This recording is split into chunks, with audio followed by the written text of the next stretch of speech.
नमस्कार दोस्तों, आज के इसमें हम सीखने वाले डेटा ब्लेंडिंग के बारे में।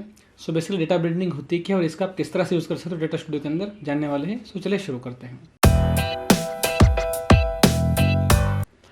तो सबसे पहले हम देखेंगे कि डेटा ब्लेंडिंग होती क्या है। बेसिकली डेटा ब्लेंडिंग का मतलब ये होता है कि आप किसी भी दो डेटा होते हैं उसे आप कंबाइन करके एक रिपोर्ट बनाते हैं, एक टेबल बनाते हैं, एक चार्ट बनाते हैं। फॉर एग्जांपल आपके पास गूगल एनालिटिक्स का डेटा है और आपके पास गूगल सर्च कंसोल का डेटा है और दोनों डेटा को कंबाइन करते हैं और एक सिंगल डेटा रिपोर्ट बनाते हैं। जैसे कि आपके पास गूगल एनालिटिक्स का कंट्री वाइज डेटा है कि भाई आपके वेबसाइट पर कंट्री वाइज कितनी ट्रैफिक आ रही है।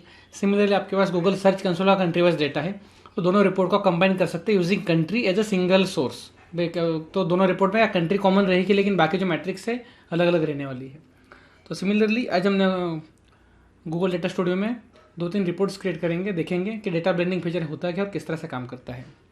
तो सबसे पहले यहाँ पे भी हम सैम्पल डेटा जो होता है गूगल डेटा स्टूडियो का उसे यूज़ करने वाले, सर्च कंसोल का और सेम गूगल एनालिटिक्स का। तो मैं यहाँ पे इंसर्ट पे क्लिक करता हूँ और इंसर्ट पे क्लिक करके मैं यहाँ पे टाइम सीरीज़ ले लेता हूँ और टाइम सीरीज़ को मैं यहाँ पे ड्रॉ करते हैं इस तरह से।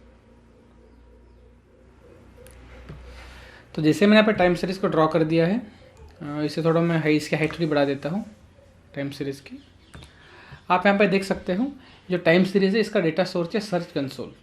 सिमिलरली मैं एक और टाइम सीरीज़ यहाँ पे ऐड करना चाहता हूँ, इसे हम कॉपी और पेस्ट कर देंगे और वो टाइम सीरीज़ रहेगी गूगल एनालिटिक्स के लिए। तो हमने जो कॉपी की हुई यहाँ पे थी, हम नीचे हमने यहाँ पे ले ली है। अब यहाँ पे करना क्या है, हमें दोनों में मेक श्योर ये करना है कि दोनों में जो डायमेंशन है वो सेम होना चाहिए ताकि हम दोनों इजीली कंपेयर कर सकें। तो आप देख सकते हो सर्च कंसोल का जो टाइम सीरीज़ है यहाँ पे डायमेंशन डेट है। सिमिलरली अगर हम यूआरएल गूगल एनालिटिक्स पे क्लिक करते हैं तो यहाँ पे भी हमने डायमेंशन डेट ही रखा हुआ है इस तरह से। अब हम जो गूगल एनालिटिक्स का जो रिपोर्ट है हमने यहाँ पे डेटा सोर्स चेंज नहीं किया, तो सबसे पहले मैं यहाँ से डेटा सोर्स चेंज करेंगे और यहाँ पे गूगल एनालिटिक्स हम ले लेंगे। तो हमने यहाँ पे गूगल एनालिटिक्स ले लिया है, डायमेंशन डेट ही है और यहाँ पे मैट्रिक में यहाँ पे बाय डिफॉल्ट सेशन आ चुका है। तो हम यहाँ पे क्या करने वाले, सेशंस जो होते हैं गूगल एनालिटिक्स के और गूगल सर्च कंसोल में जो क्लिक्स हमें मिलती है, जो डेटा मिलता है क्लिक्स का जो डेटा मिलता है, उन दोनों को कंबाइन करके हम एक सिंगल रिपोर्ट बनाने वाले हैं। तो फर्स्ट रिपोर्ट जो आप यहाँ पे देख रहे हैं वो रिपोर्ट है गूगल सर्च कंसोल का क्लिक्स का रिपोर्ट है और सेकंड रिपोर्ट आपको यहाँ पे दिखाई दे रहा है वो है गूगल एनालिटिक्स का सेशन का रिपोर्ट। तो अभी आप जो गूगल जो सेशन रिपोर्ट आप देख रहे हो ये ऑल ट्रैफिक के लिए है। तो सबसे पहले हम करेंगे क्या कि यहाँ पे सेगमेंट में जाएंगे, ऐड सेगमेंट पे, और यहाँ पे जाके हम सिर्फ ऑर्गेनिक ट्रैफिक सेलेक्ट कर लेंगे ताकि हमारा डेटा प्रॉपर हो सके, क्योंकि सर्च कंसोल में जो डेटा मिलता है सिर्फ ऑर्गेनिक डेटा होता है।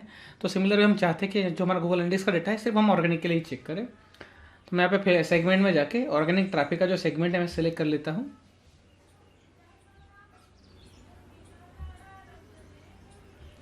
और अभी आप देख सकते हो यहाँ पे जो सेशंस दिखा रहे हैं ऑर्गेनिक सेशन से, और यहाँ पे क्लिक्स भी दिखाई दे रही जो ऑर्गेनिक है। दोनों को हम करेंगे कि दोनों को हम सिलेक्ट कर लेंगे यहाँ से इस तरह से माउस से होवर करके, और हम इस पर राइट क्लिक करेंगे और ब्लेंड डेटा पे क्लिक कर देंगे। हम जैसे ब्लेंड डेटा पे क्लिक करेंगे तो इस तरह एक जो टाइम सीरीज का चार्ट है यहाँ पे क्रिएट हो जाएगा। तो इस चार्ट को मैं ड्रैग एंड ड्रॉप कर नीचे ले लेता हूँ।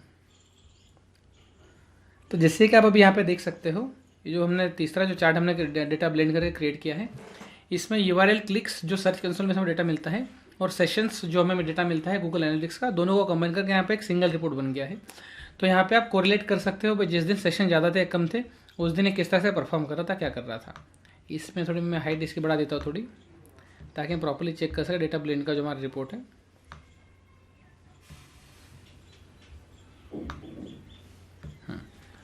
तो जैसे कि आप यहाँ पे थर्ड चार्ट देख सकते हो, यहाँ पे आप देख सकते हो कि जो कोरिलेशन है सेशंस का और यूआरएल क्लिक्स का किस तरह से काम कर रहा है। ये हमने एक एग्जांपल लिया।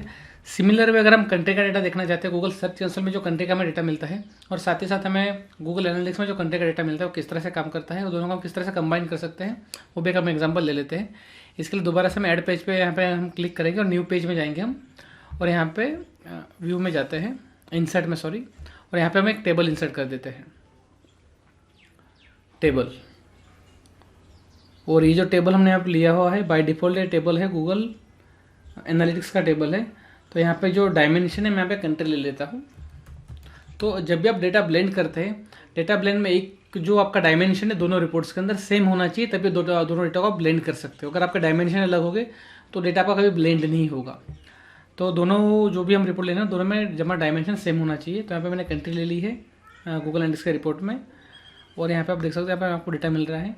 साथ ही साथ मैं यहाँ पे गूगल एनालिटिक्स रिपोर्ट में सेगमेंट ऐड कर देता हूँ, क्योंकि हम सही से कंपेयर कर रहे हैं सर्च कंसोल से।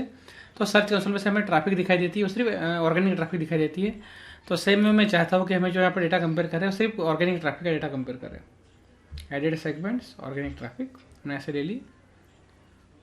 और हम यहाँ पे जो हमें डेटा देख रहे थे कंट्री और सेशन का डेटा था, तो सिमिलर वे हम इसके कॉपी और पेस्ट कर देते हैं टेबल को, और इसका हम डेटा सोर्स चेंज कर देंगे गूगल सर्च कंसोल से। तो यहाँ पे जो डेटा सोर्स आपको दिखाई दे रहा है गूगल एनालिटिक्स, यहाँ पे हम क्लिक करेंगे, हम यहाँ पे सर्च कंसोल सेलेक्ट कर लेते हैं।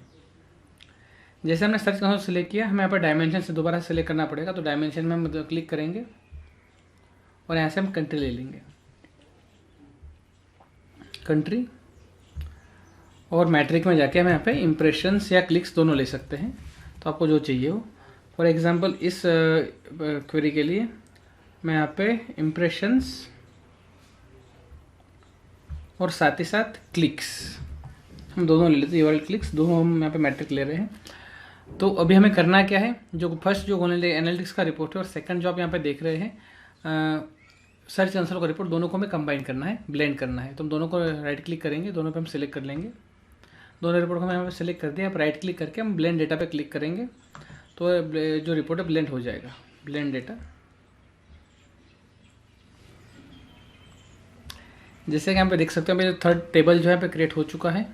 इसे हम नीचे मूव कर देते हैं। तो जैसे कि आप देख सकते हो इसने क्या किया, कंट्री को एज अ कॉमन पैरामीटर समझ के यहाँ पे इसने डेटा कंबाइन कर दिया है। तो आपको जो कंट्री और सेशन का यहाँ पे जो डेटा दिखाई दे रहा है सर्च कंसोल का नहीं है, एनालिटिक्स का है, जबकि दो लास्ट में इंप्रेशन और यूआरएल क्लिक्स जो है वो सर्च कंसोल से है। तो यहाँ पे हमने देखा क्या कि डेटा ब्लेंडिंग का सबसे मेन फीचर यही है कि आप दो डेटा सोर्सेज को कंबाइन कर सकते हो, बस आपका डायमेंशन कॉमन होना चाहिए। इसका मल्टीपल वे से आप यूज़ कर सकते हो। फॉर एग्जांपल आप सर्च कंसोल और एनालिटिक्स को कंपेयर कर सकते हो, कंबाइन कर सकते हो।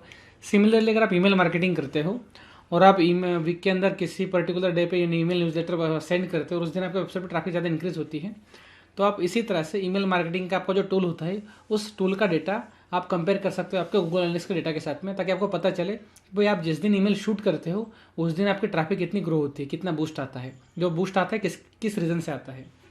तो इस तरह से आप ईमेल का डेटा और गूगल एनालिटिक्स का डेटा कंपेयर कर सकते हो। सिमिलर वे फेसबुक एड्स होती है और गूगल एड्स होती है, इनका डेटा आप कंपेयर कर सकते हो गूगल एनालिटिक्स के साथ में। तो आप मल्टीपल जो डेटा सोर्सेस होते हैं उसमें आप कॉमन डायमेंशन लेके अलग अलग डेटा को आप ऐड करके एक रिपोर्ट बना सकते हो। इसमें आपको बेनिफिट यही मिलता है कि आप कोरिलेशन देख सकते हो दो डेटा किस तरह से काम कर रहे हैं और कौन सा डेटा किस तरह से अफेक्ट करता है। तो आज के वीडियो में इतना ही, थैंक्स।